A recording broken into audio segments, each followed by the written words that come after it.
வணக்கம் நண்பர்களே.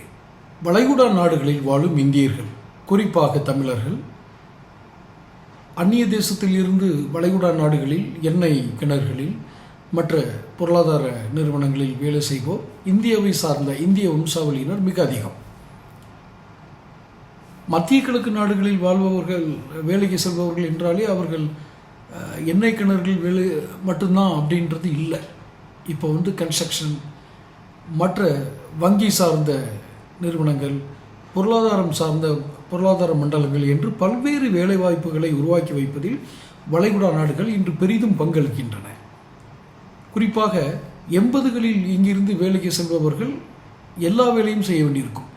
எந்த வேலை கிடைக்கும் என்ற ஒரு தெளிவற்ற அல்லது ஒரு வெளிப்படைத்தன்மையான நிலை என்பது 80களில் கிடையாது. ஆனால் இப்போது அப்படி இல்லை.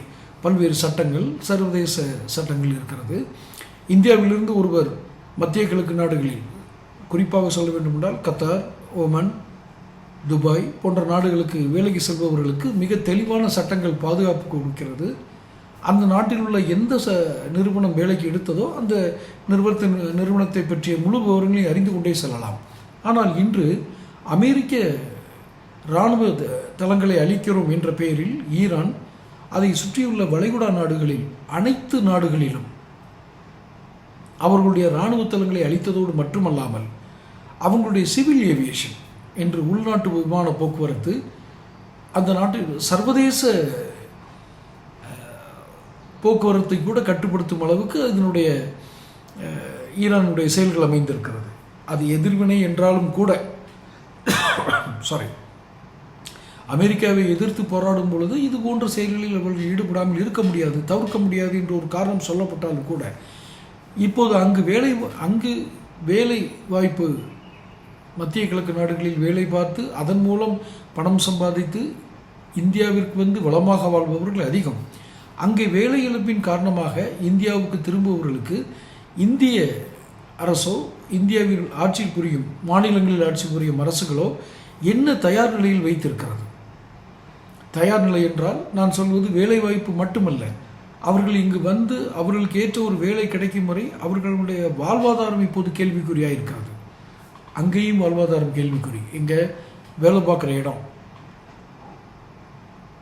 ஐக்கிய அமீரகம் என்று அழைக்கப்படுகிற நாடுகளும் சரி, வளைகுடா நாடுகளும் சரி, இந்த மிடில் ஈஸ்ட் என்று மொத்தமாக அழைக்கப்படுகிற இந்த நாடுகளில் வேலை வாய்ப்பும் வருமானமும் குறைகிற பொழுது அங்கிருந்து இந்தியர்கள் வெளியேறுவார்கள், மக்கள் வெளியேறுவார்கள். இந்தியர்கள் என்று குறிப்பாக சொல்ல வேண்டும் இல்லை.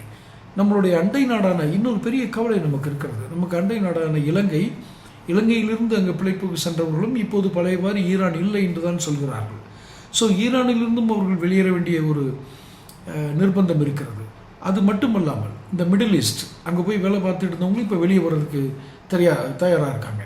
இப்படி எல்லா விதங்களிலும் பொருளாதார நெருக்கடிகளால் சூழப்படுகிற வளைகுடா நாட்டில் வசிக்கிற இந்திய வம்சாவளி, மத்திய ஆசிய நாடுகளில் வசிக்கக்கூடிய அந்த மனிதர்கள் வேலை வாய்ப்புக்காக மட்டுமே அங்கு போய் இருப்பவர்கள். அங்குள்ள பூர்வீகவாசிகளை பற்றி கவலை இல்லை. அவர்கள் ஒன்று போரிட வேண்டும் அல்லது போரிட்டு மடிய வேண்டும். ஆனால் இவர்கள் அப்படி இல்லை. குடும்பங்கள் எல்லாம் எங்கு இருக்கிறது? ஒரு பொருளாதாரத்திற்காக, வாழ்வாதாரத்திற்காக அந்த நாடுகளை நம்பி சென்றவர்கள். இப்போ அவங்களுக்கு அடுத்த கட்ட நடவடிக்கை என்பது இந்திய அரசு, அந்தந்த மாநில அரசுகள் தயார் நிலையில் இருக்க வேண்டும். என்ன வேலை கொடுக்க முடியும்? அவர்களுடைய வாழ்வாதாரத்தை எப்படி காக்க முடியும்? அவர்களுடைய பொருளாதார தேவைகளை எப்படி பூர்த்தி செய்வது? இந்த சவால்கள் இன்னும் காத்திருக்கிறது. கிழக்காசிய நாடுகள் மிடில் ஈஸ்ட், மத்திய கிழக்கு நாடுகளிலிருந்து வருபவர்களுக்கு ஒரு மிகப்பெரிய பாதுகாப்பு அளிக்க வேண்டிய பொறுப்பு இந்தியாவுக்கு நிச்சயமாக ஒரு சவால் காத்திருக்கிறது. அவர்களுடைய நலம் கருதி அவர்களுடைய தேவைகளை அறிந்து நிறைவேற்றக்கூடிய திட்டங்களை மிக கவனமாக பரிசீலிக்க வேண்டும். ஏனென்றால் பொருளாதார ஏற்றத்தாழ்வு என்பது எப்பொழுதுமே வேறு விதமான தாக்கங்களை சமூகத்தில் கூட ஏற்படுத்தும். அதனால தான் சொல்கிறோம், நீங்கள் ஈரான் எரிசக்தி அழிந்து போவது, எரிசக்தி நிலையங்கள் பாதிக்கப்படுவது, அங்குள்ள எண்ணெய் வளங்கள் பாதிக்கப்படுவது என்பது ஒரு வகையான தாக்கம். ஆனால் மனித வளங்களும் சேர்த்தே பாதிக்கப்படுகிறது. இங்கு மனித வளங்களும் சேர்ந்தே அளிக்கப்படுகிறது. இவைகளுக்கு என்ன பாதுகாப்பு வைத்திருக்கிறீர்கள்? மனித வளத்தினை பாதுகாக்க. அங்கிருந்து இங்கே தப்பி வந்த பிறகு இங்கே நீங்கள் மனித வளத்தோடு இருந்தால் நம்ம என்ன வேணாலும் செஞ்சுக்கலாம். ஆனால் பொருளாதார தேவையை எப்படி சந்திப்பது? இந்த சவால்கள் நம் முன் காத்திருக்கிறது. இதற்கு நம் அரசுகள் என்ன விடை வைத்திருக்கின்றன? தொடர்ந்து பேசுவோம். சேனல் சப்ஸ்கிரைப் பண்ணிக்கோங்க, நோட்டிஃபிகேஷன் பெல் பதிவு பண்ணிக்கோங்க.